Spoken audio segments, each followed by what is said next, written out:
Today we're just going to cover the install on the Ford Focus. These will be 2011 to 2015, and you'll either have the Sony head unit, or the other one has like a lot more buttons down the middle. But like basically all this is the same shape in total. Obviously we've got some steering wheel controls, and I think that's about all from factory. I don't see any factory like USB.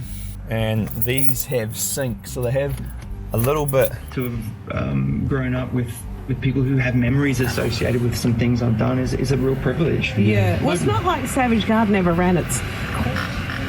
So we have the factory reverse camera there. That has, you can see, you have dynamic lines coming in. So the first step is just to take the original unit out. Now under here, there's normally actually a piece of plastic that just flips off. It's actually missing on this model. But you can see under here, you've got a couple of torque screws. Normally you'd have to pop this with the plastic off first. And then once that is out, you just have to, under the two torque screws, and also up the top here, you've got an SD card. So you'll see I just took the SD card out, so that's just up the top there. That needs to come out too. That needs to come out like so. Now we should be able to give a unit a little pull from the bottom, and then just work your hands up around the side. If it is tight, this one isn't tight, but if it is tight, you can just get like the trim tools on the side there, and that just pulls out like that. Then the plug there is in the back of this one. There's one little plug will just pop out. That little plug there, just push down the top and pull it out, and that was plugged into there. So that is fairly straightforward to get out. 1, 2 comes out, this whole thing pulls out. We'll take out the plugs, then we'll take out the screen at the top.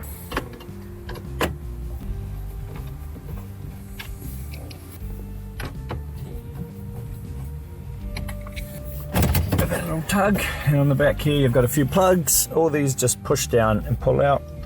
That one push down, pull out. These Facia ones have a little tab on the bottom you need to push down, and this one just has a big one on it, like that. And these two here, these you got to push down. Sometimes they're a bit tough. If that is the case, you can actually normally just sort of use your trim tool and pull it down and let the push and pop it off. They come off, so you just got to push down really hard on that. Just they go on like that. You can see they latch on, so you just got to push down on that tab and pull it out. Sometimes you need to actually push it back in and push it down and pull it off. That's the back of the CD unit. Now we will just take the top screen out.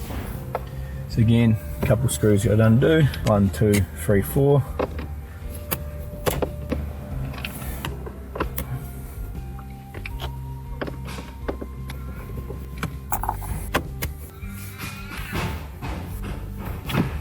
That falls off.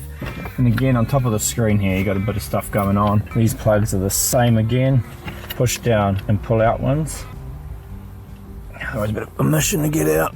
Now the trim tool or flat screwdriver can be your best friend here, because you kind of want to push on that and lever it up to get them off. So 1, 2, 3 off to come off, and then also this grey one here, which is the same, just has a little plug, got a push in on it, and then it has this standard plug that's on Toyotas. It's just like a cam lock sort of one, so you've got to slide that back and that will pull off, and that removes a little top screen. Now we can go and do the head unit. Now I'll just cover everything that's in the actual kit. It does look like a lot here, but I'll explain each part and it isn't too bad. So obviously, first up, you got on the main deck, it's the head unit. So all built into one, the sort of fascia and the screen you can see there.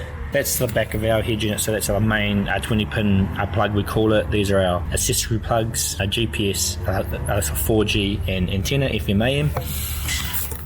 There's also some extra bits here for fascia, clips, and at the bottom part. That's basically the head unit. OBD2 scan tool, so that can plug into your OBD2 port in your car, and you can read data from the ECU. Obviously the hydration assistant, trim removal tools, the easy adapter harness, so we'll just plug into your factory one, and the CAN bus, so they can talk to the car, because it'll be running sync 1 or 2. A reverse camera, so a 1080p color reverse camera, because not all models have a factory reverse camera, so you can use this. This is the beeper for your reverse sensors if you have them. It just plugs into a harness, because that's actually part of the main unit when you take it out. Now if you do have a sort of factory cable, the factory reverse camera, this is a retention cable which may or may not work. It just depends. We have two options in this, because there's actually a few different options, but this is to retain the factory reverse camera. That's to retain the factory AM or FM. That's our GPS, factory USB retention.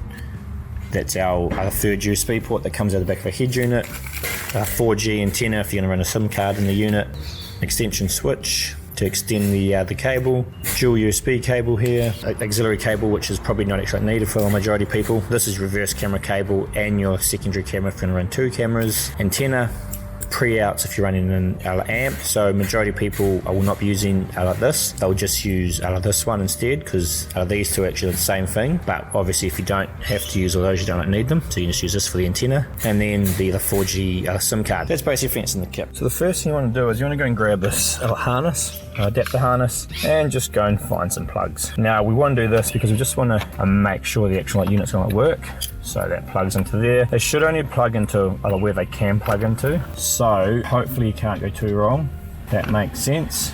This one's that cam lock one again, so obviously you pull it down to release it. That goes into our head unit. This is an extra one. Again, not all plugs have to be used, and they should match up if they do need to be used. So if they don't match up, don't worry about it. They do match up. So that's basically it. So that leaves us with the plugs we haven't used. I'll bring them all out. We haven't used these ones. So all your sort of Facia type ones, and I'll explain those in a bit. And these down here, which will be the original GPS and the FM lights, AM antenna, which we will use. So those are basically the ones we haven't used. Now we're going to grab the head unit and see if it powers up. So this is just a quick test to make sure it all sort of works. So we've got the head unit, plug this into here like so. You can rest it in there. There, a towel's ideal, and there's just an extra cable I'll plug into actually. There's just a couple extra ones I've grabbed here because we can check a few things. The reverse cameras on these can be a bit tricky. So here's our camera one, goes into here. Now that's coming off our cam input. We will see if that is correct, because on these models here, Ford has made it a bit difficult. So that RCA coming off the harness we just put in needs to go into our purple one here. So these two are plugged together. Now that should be a video feed for our reverse camera, but it also might not. That's why we have a few cables going on. And then the only other one you can use is you've got this black adapter here, is actually for the FM or AM. So you can plug that into here, and you can grab this black cable and you can actually plug that into here if you just want to test out the radio as well. So I won't even plug it in for now, I'm just going to do that. Power your car up and we'll see if something happens. So we've got power, so that's good, and I've somehow managed to start the rear things. Turn off those. Oh, there we go. Hit the little button. All right, cool. So we got power. That's pretty neat. Always a good start when you got power. Just touch on the radio. Cool. We got the sound coming through, so that's a good sign as well. I'm pushing the steering wheel controls here, and they're working. So that's always a good sign. So that's good.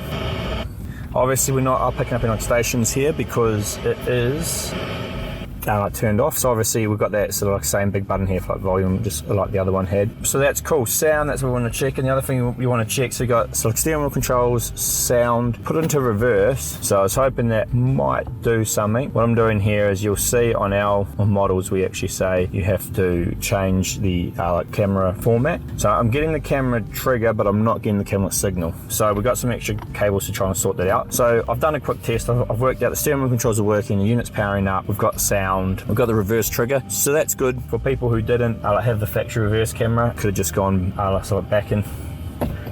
There you go, mate. Good. And so obviously the CAN bus is reading too, because the door's open. I just have to change those around. The camera, yes, we'll work that out. If you're running camera, now is a good time to sort of mock that up around the outside of the car, make sure it is working as well. And we will try and work out this factory camera now. So you can see here we have the factory rear camera working now. Obviously it's a bit bad quality. This car is a 2012 or whatnot, and it's a CVBS, which is a type of format camera, and you just put that on a high def screen. It's a bit like putting a VHS into a new TV like these days. So to get that working, it was just this grey plug here, plugging our retention into here, and then this plugs into our cam in.